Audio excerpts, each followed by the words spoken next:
बिस्मिल्लाहिर्रहमानिर्रहीम। आज तो शाखाना केस की समाअत फिर जज हमायूं दिलावर साहब के पास थी, जिसमें 8:30 बजे जज साहब अदालत में बैठ गए और हमने ये सदा की कि मामला हाईकोर्ट में इस हवाले से जो हमारी दरखास्तें थी वो पेंडिंग है, तो जब तक वहां से डिसीजन नहीं आ जाता आप मेहरबानी फरमाएं और केस की जो समाअत है तब तक जो है वो मुलतवी करें। हमने ये भी सदा की कि ये जो दरखास्तें हैं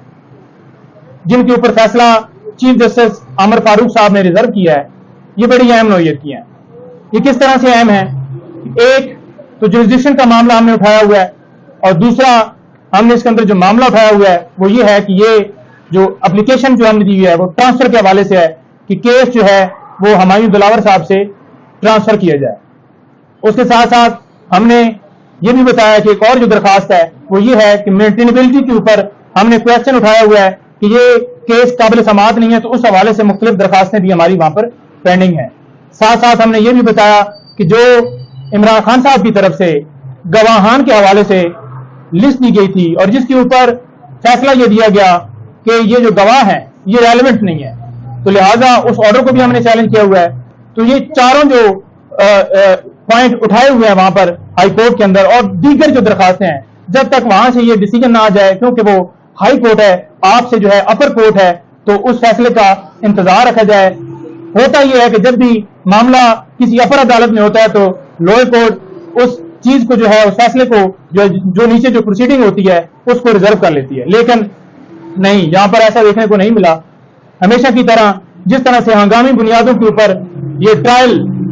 जारी है उसी तरह से इसके अंदर समाअत उन्होंने वो प्रोसीडिंग जो है वो स्टार्ट की हुई है।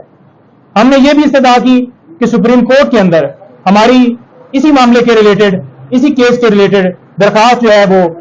लगी हुई है, तो लिहाजा वो भी देखा जाए कि हमें वहां से भी जो फैसला आता है तो ये सारी दरखास्तें जो हाई कोर्ट और सुप्रीम कोर्ट में हमारी ज़ेर इल्तवा है और जो ऑर्डर जो है पेंडिंग है, तो लिहाजा वहां से जो फैसला आने दें। चीफ साहब ने फैसला महफूज किया हुआ है, तब तक जो है वो आप मेहरबानी फरमाएं तो इस केस को अर्जेंट किया जाए। लेकिन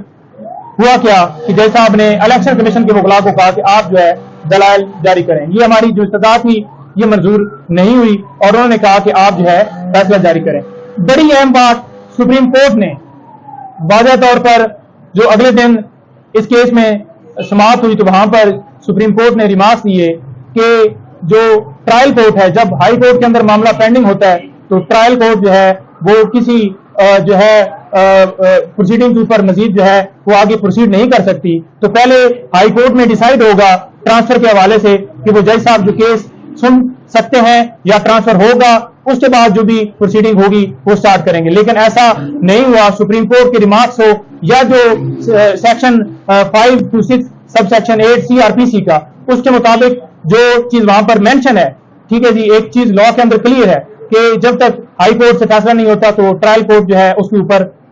फैसला नहीं देगी, लेकिन ट्रायल कोर्ट फिर भी हंगामी बुनियादों के ऊपर जारी है। अब आप देखें कि FIA ने इस केस के अंदर हमायूं दिलावर साहब को क्लीन चिट दे दी है। वो कैसे दे दी है कि FIA ने जो रिपोर्ट जमा करवाई है हाई कोर्ट के अंदर, वो ये कहा है कि फेसबुक जो ID है वो तो है, लेकिन उसके ऊपर हमें किसी तरह से तस्वीरें वो जो है वो मिली नहीं है, हमने सर्च किया है तो लिहाजा नहीं। क्या ऐसा मुमकिन है कि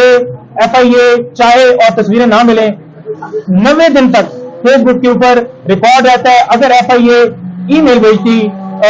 फेसबुक को तो 90 दिन का जो रिकॉर्ड है, तस्वीरें जो डिलीट हुई होती हैं वो मिल जाती हैं, लेकिन ऐसा नहीं हुआ। साथ ये भी आप देख लें कि जज साहब खुद जब ये कह रहे हैं कि फेसबुक ID मेरी है, तो फिर बात तो रहती कोई नहीं है, कोई यानी कि उसके ऊपर कोई मुकदमा नहीं रहता। जब वो खुद कह रहे हैं कि फेसबुक ID मेरी है तो उसके ऊपर अगर कोई भी वो जो FIA की रिपोर्ट आई है वो भी जो उसके ऊपर कार्रवाई की गई है, जब जज साहब खुद मान चुके हैं कि ये फेसबुक ID मेरी है, तो ये बड़े अहम पहलू हैं। और आप देख लें कि 2014 में ये पोस्टें लगी और आज तक ये पोस्टें डिलीट नहीं की गई। जब सोशल मीडिया के ऊपर ये बात गर्दिश की कि जज साहब जो है वो इमरान खान साहब के हवाले से इस तरह से माइंड रखते हैं, तब जाकर जो है वो फौरन से ID जो है ब्लॉक कर दी जाती है और जज साहब कहते हैं कि ID मेरी है लेकिन तस्वीरें मेरी नहीं है। क्या जज साहब ने FIA को दरखास्त दी है इस हवाले से कि मेरी ID जो है वो हैक हो गई है, या कोई हैकर जो है वो फौरन उस मौके के ऊपर पहुंच गया है جب یہ معاملہ جو ہے وہ سوشل میڈیا کے اوپر یا باقاعدہ طور پر ہم نے کورٹ میں جا کے بتایا کہ آپ کی جو آئی ڈی ہے اس کے اوپر خان صاحب کے خلاف جو ہے مواد موجود ہے، تو آپ سے ہمیں خان صاحب کو کسی طرح سے انصاف کی توقع نہیں، کیونکہ اس سے پہلے بھی جب 9 مئی کو خان صاحب کو ہائی کورٹ سے ابڈکٹ کیا گیا تھا، تو اس دن ابڈکشن کے بعد 10 تاریخ کو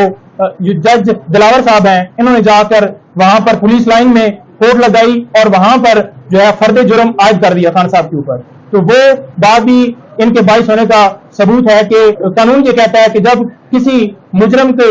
اوپر فرد جرم لگائی جاتی ہے تو اس کی موجودگی میں ہوتی ہے اور اسے پڑھ کر سنائی جاتی ہے. تو ایسا کوئی عمل وہاں پر پریکٹیکلی نہیں کیا گیا، بلکہ جو ہے وہ فرد جرم لگا دیا گیا، نہ خان صاحب کی موجودگی میں لگایا، نہ خان صاحب کی وکلاء کی موجودگی میں لگایا. پھر جو درخواستیں مینٹینیبلٹی کے اوپر کہ یہ کیس قابل سماعت ہے ہی نہیں، تو اس کے اوپر انہوں نے جو فیصلہ دیا وہ بھی اسی طرح سے تھا، کیونکہ یہ کیس چلنے کے قابل ہی نہیں تھا. قانونی پہلو سارے ہم نے بتائے کہ یہ کس طرح سے کیس ٹائم بارڈ ہے اور کس طرح سے جوڈیشل کا معاملہ ہے اور کس طرح سے ان آتھرائزڈ پرسن کے ذریعے یہ فائل کی گئی ہے، کس طرح سے یہ میاں مالی میں ہونی تھی اور یہاں پر ہوئی ہے. وہ سارے فیصلے کرنے کے باوجود انہوں نے اپنی مرضی سے فیصلہ دیا، اور جب ہم نے اس کے فیصلے کو ہائی کورٹ میں چیلنج کیا تو ہائی کورٹ نے دوبارہ انہیں جج کو جو ہے واپس بھیج دیا، ریمانڈ کر دیا. اور انہیں جج سے تو ہمیں کسی طرح سے امید نہیں تھی، کیونکہ ہم ان کے خلاف ٹرانسفر اپلیکیشن ان کے پاس بھی دے چکے تھے جو کہ انہوں نے خارج کر دی ہمایوں دلال صاحب نے. اور اس کے علاوہ ہم نے 10 مئی سے اس کیس کے اندر ہائی کورٹ میں درخواست جو ہے ٹرانسفر کے حوالے سے ہمایوں دلال صاحب کے حوالے سے دی ہے، لیکن آج تک اس پر فیصلہ نہیں ہوا. کل چیف صاحب نے جب فیصلہ ریزرو کیا تو چیف صاحب نے اسٹے نہیں دیا. ہم اسٹے اس لیے مانگ رہے تھے کہ ہمیں نہ تو جیسے کہ 342 کی اسٹیٹمنٹ جو ہے وہ ہماری بندوق کی نوک کے اوپر خان صاحب کی وہ اسٹیٹمنٹ جو سوالات کے جواب جو ہیں وہ لیے گئے، اور جس طرح سے خان صاحب نے گواہوں کی لسٹ دی اور وہ لسٹ جو ہے وہ لینے سے جو ہے وہ اس کے بعد انہوں نے فیصلہ کیا کہ جو لسٹ دی گئی ہے اس کے مطابق یہ کیس کے مطابق ریلیونٹ گواہ نہیں ہے. تو یہ ساری چیزیں جو ریکارڈ کا حصہ ہیں، جج صاحب ہر طرح سے باعث ہیں. خان صاحب نے 3 ججز کے حوالے سے باقاعدہ طور پر کہا ہے کہ جن کے اوپر مجھے اعتماد نہیں ہے، ایک چیف جسٹس عامر فاروق صاحب اور ایک ہمایوں دلاور صاحب اور تیسرے جو سپرا صاحب ہیں ان کے حوالے سے انہوں نے کہا ہوا ہے. ان کی جو ریزنز ہیں وہ باقاعدہ طور پر جو ہے وہ انہوں نے بتائی ہیں کہ کیا کیا ریزن ہے. لیکن اس کیس کے حد تک کیونکہ آج ہمایوں دلاور صاحب کے پاس کیس ہنگامی بنیادوں پر جاری ہے، آج الیکشن کمیشن کے جو وکیل ہیں وہ سماعت کر رہے ہیں، ہم یہ صدا کر رہے ہیں کہ فیصلہ آنے دیں، لیکن جج صاحب ہماری کوئی صدا نہیں سن رہے اور وہ فیصلہ جاری وہ پروسیڈنگ جو ہے وہ جاری رکھے ہوئے ہیں. بہت شکریہ.